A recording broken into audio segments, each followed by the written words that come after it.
तीन अनार के घर। काशीपुर गांव में पिंकी नाम की एक अनाथ लड़की रहती थी। पिंकी जब 5 साल की थी तब उसके माता पिता की एक सड़क दुर्घटना में मृत्यु हो गई थी।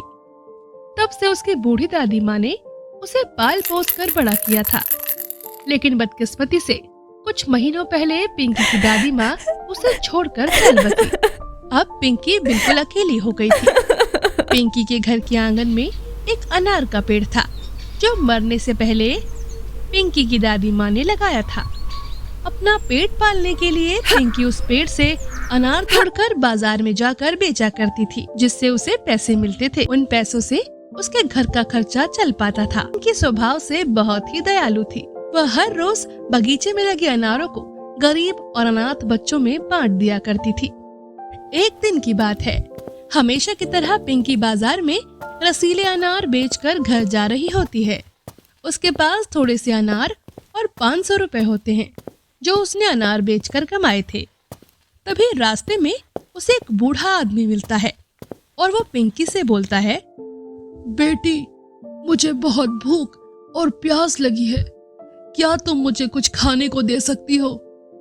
मेरे पास खाने के लिए बस ये अनार है, आप इन्हें ले लीजिए और कुछ पैसे रखिए। उस बूढ़े आदमी को अनार और पैसे देने के बाद पिंकी आगे बढ़ती है और कुछ दूर जाने के बाद पिंकी को 2 छोटे बच्चे मिलते हैं। दोनों बच्चे पिंकी से कहते हैं, दीदी दीदी, हमारी दादी बीमार है, इसलिए हमें उनके लिए दवाई खरीदनी है, क्या आप हमें कुछ पैसे दे सकती हो? मेरे पास तो बस 400 ही रुपए बचे हैं, ये लो, इन्हें ले लो और अपनी दादी के लिए दवाई खरीद लेना। दीदी, क्या आप हमारे साथ हमारे छोटे से घर में चलोगे? हम अकेले अपनी दादी को डॉक्टर के पास नहीं ले जा पाएंगे। पिंकी को बच्चों की बात सुनकर बहुत तरस आ जाता है और वो उनके साथ उनके घर चली जाती है। पिंकी के वहाँ जाते ही दोनों बच्चियाँ और उसकी दादी एक परी बन जाती है। असल में वे तीनों एक परी ही थे।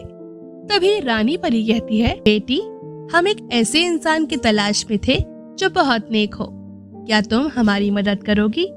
हाँ बोलिए, मैं आपकी क्या मदद कर सकती हूँ? हम परी लोक की परियां पृथ्वी लोक पर गरीब लोगों की मदद करने आई थी, लेकिन एक डायन ने हमें यहाँ कैद कर दिया, इसलिए अब हम इस झोपड़ी से कहीं जा नहीं सकते। मैंने तो किताबों में पढ़ा था कि परियों के पास जादुई शक्तियाँ होती हैं, आपके पास नहीं है क्या? हमारी जादुई शक्तियाँ हमारी छड़ी में होती हैं।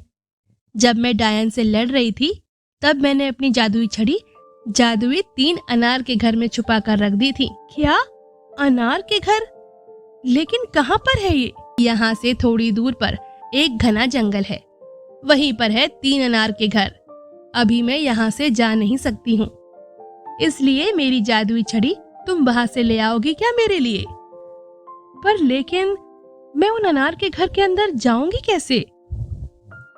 मेरे पास जादुई 3 अनार के घरों की चाबी है और इसमें वही लोग जा सकते हैं जो नेक और दूसरों की मदद करने वाले हों। पिंकी रानी परी की मदद करने के लिए हाँ कर देती है। हाँ जरूर, अब मैं वहाँ जाऊंगी और आपकी जादुई छड़ी लेकर आऊंगी। सभी रानी परी पिंकी को जादुई अनार के घर की चाबी देती है। चाबी लेकर पिंकी जादुई 3 अनार के घर की तरफ चल पड़ती है। थोड़ी देर बाद चलते चलते पिंकी अनार के 3 घरों के पास पहुंचती है। पिंकी के वहां पहुंचते ही पहला जादुई अनार का घर बोलता है, अगर तुम मेरे घर में आओगी तो तुम्हें बहुत सारे सोने के सिक्के मिलेंगे, जिसे बेचकर तुम माला माल हो जाओगी। नहीं नहीं, तुम मेरे घर में आओ, तुम्हें यहाँ बहुत सारे पैसे मिलेंगे, उससे तुम एक बड़ा सा आलीशान घर बना लेना और पैसों में खेलना। दोनों घरों के बोलने के बाद तीसरा अनार का घर बोलता है, अगर तुम मेरे घर के अंदर आओगी तो ना ही तुम्हें सोने के सिक्के मिलेंगे और ना ही पैसे, लेकिन तुम्हें यहाँ परियों की जादुई छड़ी जरूर मिलेगी। अब तुम्हारे हाथ में है, तुम परियों की मदद करना चाहती हो या खुद अमीर बनना चाहती हो? मुझे इस वक्त पैसे की बहुत जरूरत है, लेकिन फिर भी मैं पैसे नहीं लूंगी और परियों की मदद करूंगी, क्योंकि परियां इस वक्त बहुत ही परेशानी में है, इसलिए मुझे इस वक्त उनकी मदद करनी चाहिए। पिंकी के इतना बोलते ही पहला और दूसरा अनार का घर बोलते हैं। पिंकी, तुम बहुत अच्छी हो। तुम कभी लालच नहीं करती हो। तुम्हारा ऐसा व्यवहार देखकर हम बहुत बहुत खुश हुए। हाँ, इसलिए तुम्हारी उदारता देखकर हम दोनों तुम्हें सोने के सिक्के और पैसा देना चाहते हैं। इतना कहकर दोनों अनार के घर पिंकी को सोने के सिक्के और पैसे दे देते हैं। पिंकी उन दोनों का धन्यवाद करके तीसरे अनार के घर के अंदर जाती है और परियों की जादुई छड़ी ले लेती है और परियों के पास जाकर उन्हें दे देती है। रानी परी खुशी से कहती है, सच में तुम बहुत अच्छी हो। जिस तरह पहले और दूसरे घर ने तुम्हें धन दौलत का लालच दिया, अगर तुम्हारी जगह कोई और भी होता तो धन दौलत के लालच में आ जाता, लेकिन तुम नहीं आई। पिंकी, अगर तुम चाहो तो मुझसे अपनी कोई भी एक इच्छा मांग सकती हो। परी जी, आप बस मुझे मेरे घर पहुंचा दीजिए। पिंकी के इतना कहते ही परी अपनी जादुई छड़ी घुमाती है और पिंकी अपने घर पहुंच जाती है। और घर पहुंचकर पिंकी कहती है, मेरे पास इतनी धन दौलत है कि अब मैं शहर में एक अपनी बड़ी सी दुकान खोल लूंगी और वहीं रहा करूंगी। पिंकी के पास बहुत सारी धन दौलत थी, जिसकी वजह से वो शहर में एक बहुत बड़ा बुटीक खोल लेती है और उस बुटीक से बहुत पैसे कमाती है।